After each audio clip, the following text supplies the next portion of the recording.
Coming up, we hit the streets over the summer to get your views on all things Canadian. From Ontario and Quebec, this is Outburst.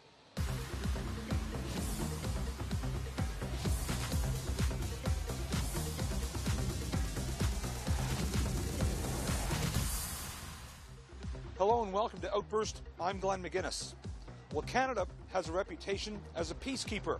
Plus, our contributions in 2 world wars, Korea and Afghanistan, has earned us a respect around the globe that goes back decades. But as the world changes, has Canada been able to keep up its positive image? We took to the streets with this question: how do you think the rest of the world views Canada?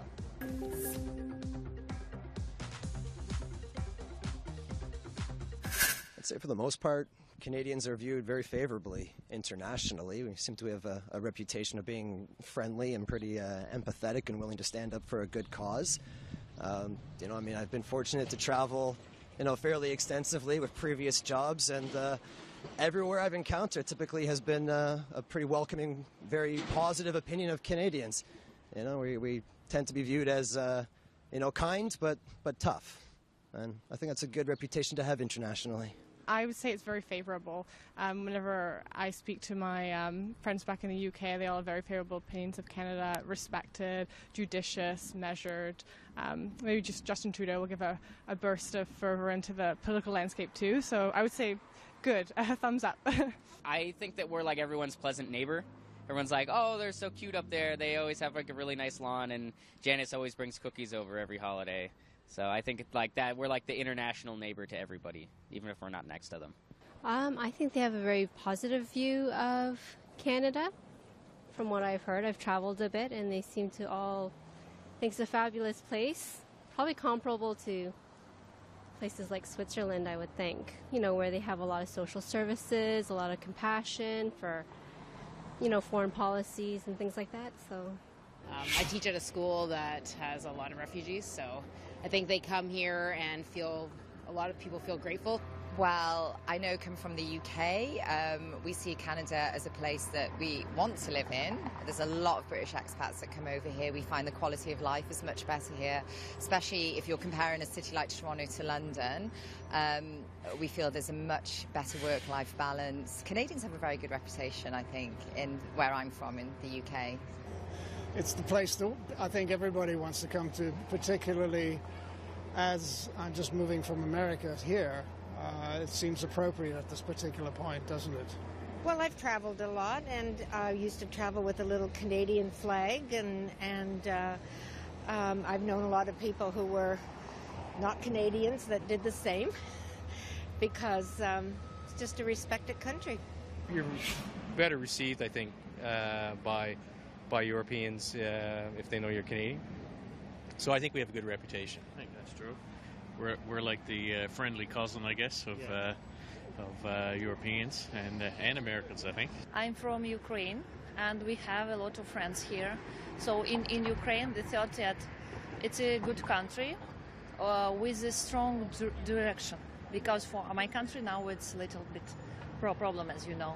So my opinion, since I'm here, maybe people have some problem, but who knows, who doesn't have. But government care about, about children, about people, about retirement. I think it will be good. Everything will be good. I think they think we're very polite. We all play hockey, and they probably all think that we live in igloos, to be honest with you. But I think overall we have a really good reputation. Well, I guess it's really multicultural, and there's like a lot of they have like an open perspective towards like everyone else. I guess that's like first time would come to my mind. And it's really cold.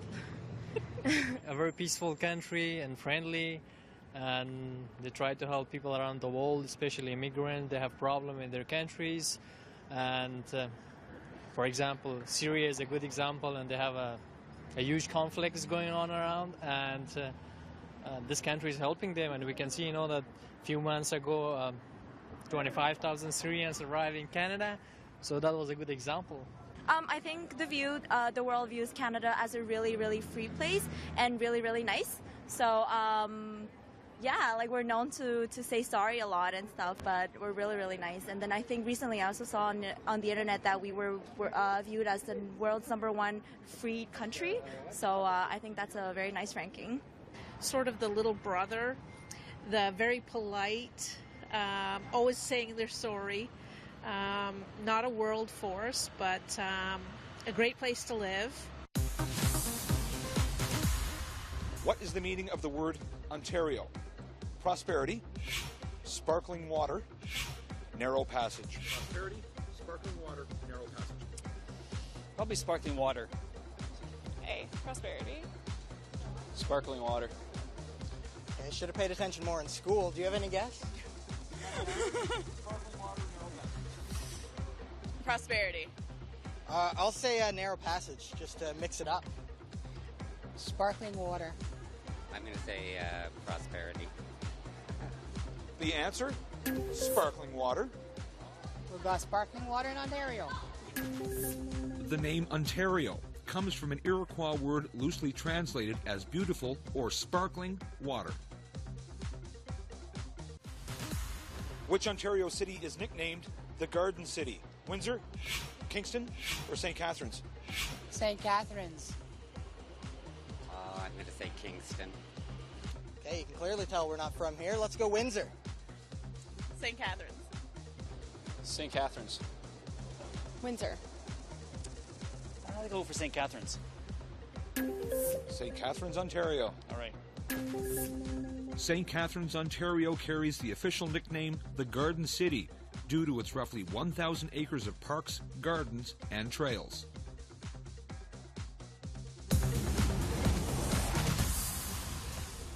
The visibility of Canada's Senate has been enhanced over the last few years, especially through the Senate expense scandal. This has resulted in many Canadians questioning its relevancy, as well as the future of Canada's upper chamber. So, once again, we send our cameras out to get your opinion. Our question: should the Senate be maintained, reformed, or abolished? It should be maintained in some way, like sober second thought, because the elected parliaments that we have, or House of Commons that we have right now, are elected and they can be kicked out just as easily, and it's just a short-term thing. I think that it's not okay for the Senate to be appointed in, a democratic system. I don't think it's also okay for people to have a life term at the Senate. So I also think that recently a lot of people in the Senate hasn't shown like they deserve to be in that position. So I think that it could be reformed in some way. It should be reformed, but it should be elected. I don't think it should be like each government gets in, stocks it with their party. So it should be reformed. I don't think you can let the government actually make the decision on everything. I think it should go to a higher body, and I think it should be reformed. A lot of people don't know what they do and what value they bring, so it'd be nice to maybe update that piece of legislation and see, what kind of changes can be made and let people, be part of that discussion. It just takes one bad apple to ruin it for everybody, so I think definitely something to go in there to make sure, just to regulate it and, make sure we're not wasting all our money. There needs to be reform. And I know they've tried, and they've come up with all sorts of great ideas, but I don't think a lot of it has been implemented the way they meant to implement it, and I don't think they've gotten all the results they've wanted. I think the sober second thought is important, but the way senators are appointed, I think could be a bit better. It's lost the trust of Canadians, I think, so a way that's more fair and more ground up rather than top down, I think would make more sense and would make me have more faith in it, yeah. I would vote abolished. A lot of the things that I'm hearing that's coming out of the Senate is just basically the misuse of funds. They're not really doing what they're supposed to be doing. There's a lot of criticism, and I guess I personally am not seeing the positive things coming out of the Senate? That's a difficult question. I think there's a lot of tradition involved in our political system, which is important to uphold, but in the same token, I don't think tradition should get in the way of progress, and I feel that that's definitely what's going on right now. So I think it would certainly need to be investigated whether abolishing it would solve anything. That would remain to be seen. I think it has to be reformed. I think there's too much leeway in it today. I don't think there's enough checks and balances, and when senators are appointed and the length of their term. I think it has to have a role in Canadian government, but I don't think it's managed properly. I believe the Senate should now be abolished. I think historically it was set up to be a counterbalance to the House of Commons, but I think it's lost that whole purpose. And it's a waste of money, or just... What's happened in the last couple of years with the waste that's gone on there, I don't think they serve a purpose anymore. Very good question, actually. I definitely think that maybe sometimes the Senate isn't doing their job quite well, but maybe they should be reformed instead of completely abolished, because they still keep the House of Commons in check. I think it definitely needs some reform. I think I don't like the whole concept of jobs for life, where you don't have to perform or fight for that job, that it's just handed to you and with all those benefits, especially when you mandate other laws or rules where other people don't benefit. Yet they can, you know what I mean? You can't get a raise, but they can put through a raise and gain. That I have a problem with. I don't think it should be abolished, because I think that the bicameral, you need two houses, to sort of like for any bills or legislation. I think that having the sober second thought is a useful thing, but I think that it should be elected, so I think it should be reformed. But again, that's a tough process. It's a big uphill battle for Justin Trudeau and the Liberal government, but I think that that's the way that I would like to see that the Senate go. Because right now it's appointed, and I think that the independent senators is an interesting way. That is an experiment, and with the, Bill C-14, what's the assisted dying, I think you see that they're more engaged and more active after kind of getting past the scandals. So I think that the Senate is trying to be more cutting edge or current, but I think that it would be best if it was totally reformed and either elected or having a better way to appoint the senators. This province was once home to the world's tallest building and is also home to Canada's capital. I'm talking about the province of Ontario. Did you know water covers about 1/6 of the province? There are 250,000 lakes and numerous rivers and streams. It is also home to Niagara Falls, the most powerful waterfalls in North America. Ontario is Canada's second largest province next to Quebec. It is also home to the Hockey Hall of Fame in Toronto and the Canadian Football Hall of Fame located in Hamilton. Ontario was also the first province to legalize same-sex marriage on June 10, 2003. And those are just a few facts about the province of Ontario. Canada fared reasonably well during and after the global economic downturn of 2008. But 2016 brings a whole new set of challenges, with lower oil prices, a falling Canadian dollar, and an air of uncertainty over the UK voting to leave the European Union. So we posed this question: how confident are you in the Canadian economy?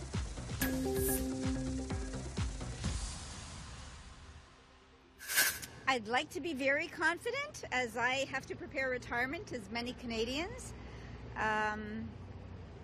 I think we have various challenges, one of which is the birth rate, which is very low. I'm not an economist by profession, so I can't give an expert view, but I think that the next generation will have a very different lifestyle and more challenges in acquiring homes and stable jobs, and they have to be entrepreneurs.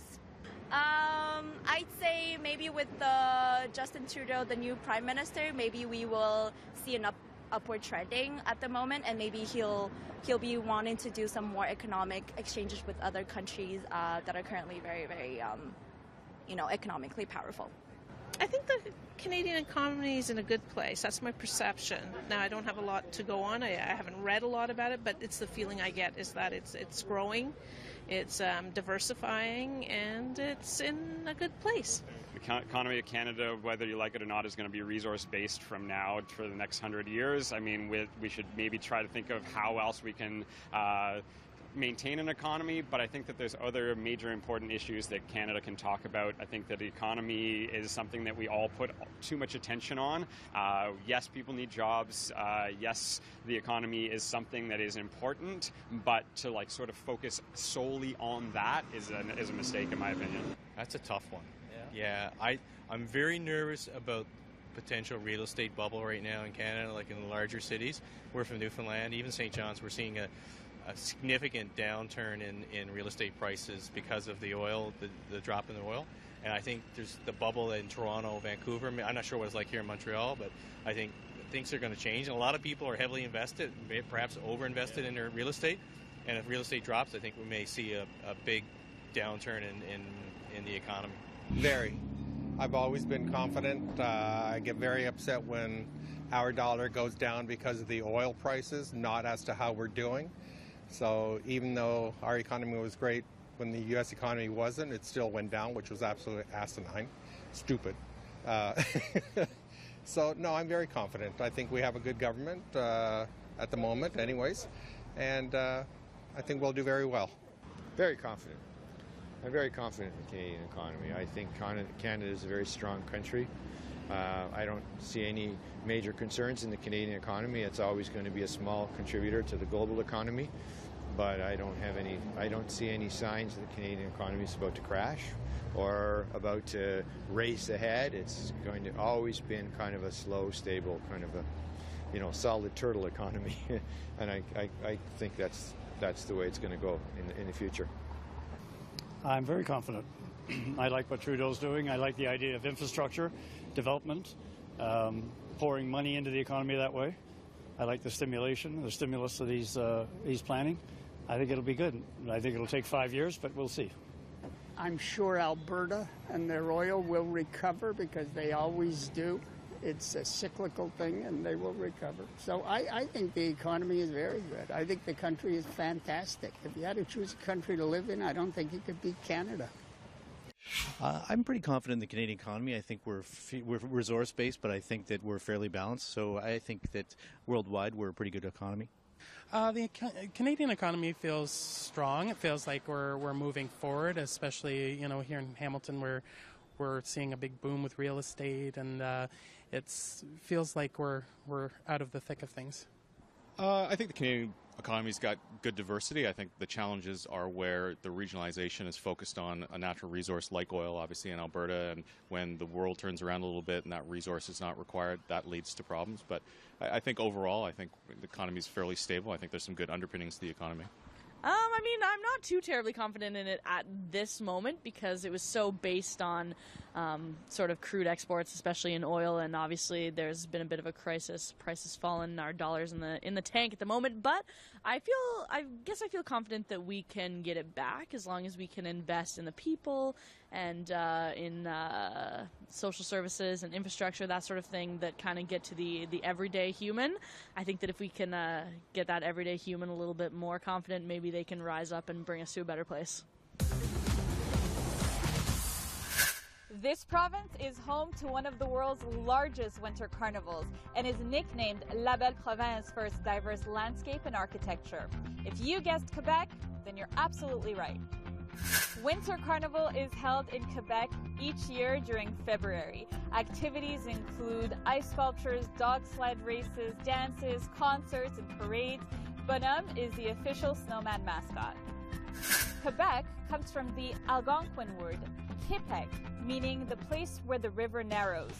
In 1867, Quebec became one of the 4 original provinces in the Dominion of Canada, along with Ontario, New Brunswick, and Nova Scotia.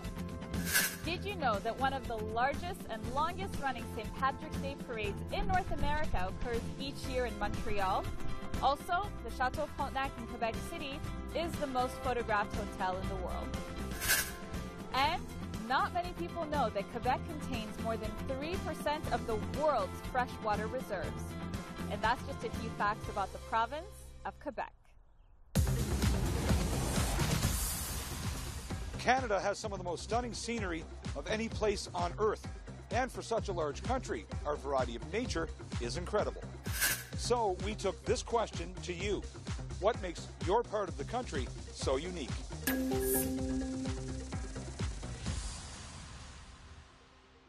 Lake Ontario. The beach area, the little town. I'm originally from Ottawa, so I like that up there too, the Gatineau Hills. And the diversity of people here. The Blue Jays, the Raptors. Maybe someday the Maple Leafs. Well, I would say that Southern Ontario is really unique because it has so many different varieties of weather, which is really interesting because we can grow beautiful fruit and we have vineyards, but then also you can go skiing. So there's just like a lot of activities and a lot of really cool things to do just based on the fact that there's such a variety of, temperature. Obviously the thousands of lakes in Northern Ontario, Toronto itself, multiculturalism is huge. Locally, the beach area, we have the most beautiful little beach here. We don't have to go anywhere else, don't even have to go to a cottage. We have a great selection of places to eat, like restaurants and shopping malls and shops and boutiques and entertainment district, theaters and concerts and sports events. I mean, this neighbourhood is really special. It feels more like a village than actually being in the city. It's like a lot of families around here, so everyone kind of helps out with each other's kids and stuff. So you feel like you have a lot of support and good community sense in this part of town. Well, it's an adapted part of the country for me. I just moved here from Los Angeles, and I love the beaches. It's got a unique style all of its own. I know it's bloody cold here in the winter, since moving from LA to here is not exactly what one normally would do, but I'm working here and I love it. It's a relaxed atmosphere. The folks are terrific, great shopping. It's very unique. I don't think there's anything like this in the rest of Canada, right by the lake, where you get that amazing boardwalk that just goes for miles. It's fantastic. And the people are cool. That's it. I'm not sure if it's unique so much, but I think that there's a vibrancy in Toronto. There's always lots of festivals, there's always lots of celebrations and of various people's cultures, of activities, theater. It's just a lot of activity and vibrancy in the city. I think the Golden Horseshoe is very unique just because of all the amenities it has and close to the U.S. and all the physical things like the escarpment and the lakes. And I think it's very unique in Canada. I think we're trying to find a new identity out here. Everybody was so stuck in the factories of the 90s, and how are we going to be able to make this? Like the auto factories were closing, our steel mills factories were closing. So I feel like a lot of these cities that had such historical connections to these factories are really forced to try and find a new way to create that identity for them. And I think for Hamilton itself has really kind of gone towards the arts. And it's awesome. I've only lived in this city for 9 years, and it's a completely different city today compared to when I moved here 9 years ago. Hamilton just feels like such a melting pot of cultures and of economic status, and just it's becoming kind of the next hub. It doesn't have the craziness that you experience in Toronto, and just kind of it's the next best thing, if you will. I would say just the diversity out here. I would say diversity makes it really unique. There's a lot of, and it's not like second or third generation, it's first generation, so they still have that cultural aspect to them. So I would say that. Culture, 2 languages, different seasons. That's about it. Nice people. Well, I feel like, as I said at the beginning, it's just the fact that when you come here, you won't expect anyone to judge you or by how you're dressed or like what are you wearing or just like your cultures or your beliefs, and everyone's pretty open about that, and that's what kind of brings everyone together as well. I suppose in Quebec, what is unique is our language dynamic. Also, I think the way in which we work to live rather than live to work. Well, the language, first of all, because I don't know French, so when I come here, so you have to know French first, and that's a little different. And plus, here's a beautiful city, so the language, it makes difference, I think. Quebec and Montreal, I think, basically it's our language and also our unique French heritage. But we also stand apart in Canada, but we should also be within Canada as a whole. Well, I think we have a joie de vivre. We're very cultural. We have a lot of culture. We have a lot of diversity. I think we're encompassing and that whole Canadian aspect of polite and friendly and a great place to live. I mean, the history is here, right? I mean, this was where Canada, the modern Canada, started. I mean, yes, there's thousands of years of history with Indigenous populations of Canada, but in terms of Montreal, I mean, the history is here. This was the sort of first establishment, and then you have the whole English-French, that history, and so that makes it unique in the sense that it's the longest part of the modern Canada. It's also, I mean, it's just awesome living in Montreal. It has that European culture, that international flavor. So it's not that other parts of Canada don't have that, but it's just established here so much more so. Again, no disrespect to the rest of Canada. There's amazing places to visit, but Montreal is the best place. The fact that we're very multicultural and we're very welcoming and we know how to party. I don't know. Yeah. How many U.S. states border Quebec? 2, 3, 4? 3. 3. I think it's 3. I'm going to say 2. I think it's 3. I'm not exactly sure. I think it's 3 though. 4. 2, 3, or 4? 3. 3. The answer, 4. Quebec is bordered by 4 U.S. states: Maine, New Hampshire, Vermont, and New York. The official flag of Quebec was adopted in what year? 1908, 1928, or 1948? 1948. I'd say 48. 1948. Okay, I'll stick with 48 too.